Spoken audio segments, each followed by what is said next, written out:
inaagawan ng mikropono ng ilang mambabatas ang pagtatapos ng budget deliberation sa Kamara kagabi.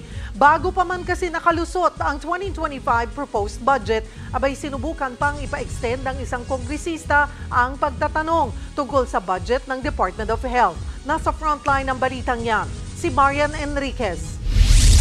House Bill number 10800, the General Appropriations Bill for fiscal year 2025 is hereby approved on third and final reading. Congratulations. Lumusot na sa Kamara kagabi ang panukalang 6.352 trillion pesos na national budget para sa susunod na taon sa botong 285 na pabor at 3 lang na kumontra na ipasa agad sa plenaryo ang budget matapos itong i-certify as urgent ni Pangulong Bongbong Marcos. Kasama na rito ang 733 million pesos na aprobadong budget para sa opisina ni Vice President Sara Duterte sa susunod na taon. Wala pa ito sa kalahati ng hiningi sana nilang budget na mahigit 2 billion pesos. Nasa 1.3 billion pesos ang tinapyas ng House Appropriations Committee sa pondo ng OVP dahil sa duplication o mga programang ginagawa na ng ibang ahensya. Pero kahit bawas na, humirit pa kagabi si ACT Teachers Party List Representative Franz Castro na tapyasan pa ang budget ng OVP para sahod lang daw ng mga empleyado nito ang mapondohan. Hindi natin alam kung saan gagamitin, saan ginamit yung yung pondo. Ang pinopropose ko pong budget sa Office of the Vice President ay 529,593,700. Ayon naman kay House Speaker Martin Romualdez, halos kalebel na ng pondo noon ni former Vice President Leni Robredo ang budget ng OVP sa 2025. Pero may iba raw mambabatas na gusto pang gawin itong zero budget dahil sa hindi pagsipot ng bise sa mga deliberasyon. Naiintindihan daw niya ang pagkadismaya ng mga kongresista pero kailangan din daw talaga ng pondo ng OVP.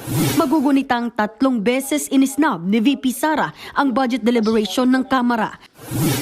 Bago naman tuluyang isara ang debate sa plenaryo, bahagya pang nagkatensyon sa deliberasyon ng pondo ng pinakahuling ahensyang tinalakay, ang Department of Health.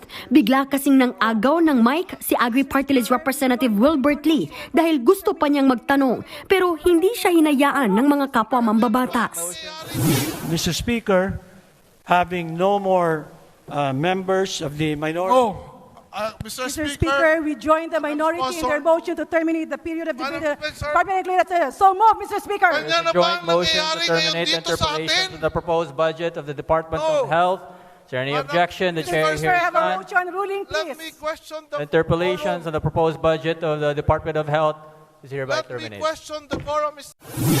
Si Congressman Lee ang isa sa mga kumwestiyon sa kakulangan ng coverage ng PhilHealth sa ilang medical procedure sa kasagsagan ng budget hearing. Pero sa huli, wala siyang nagawa. Sa pagtatapos naman ng budget deliberation, pinuri ni House Speaker Martin Romualdez ang mga kapwa niya mambabatas. Today, we adjourn the session in high spirits.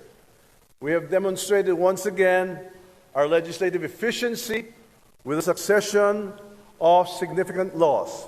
Dahil sa ipinakita ninyong kasipagan at dedikasyon sa trabaho, ipinaabot ko po ang taos-pusong pasalamat sa inyong lahat. Maraming salamat.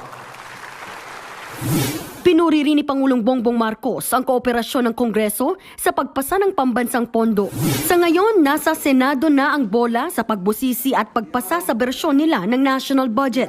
Pagkatapos, pag-iisahin ang bersyon ng Senado at Kamara sa Bicameral Conference Committee. At ito ang papipirmahan sa Pangulo para tuluyang maging batas. Nagbabalita mula sa Frontline, Marian Enriquez, News 5. Mga kapatid, Cheryl Cosim po, huwag maging huli at maging una sa lahat sa balitaan. Para sa tuloy-tuloy na talakayan sa Frontline, mag-follow at mag-subscribe sa social media pages ng News 5.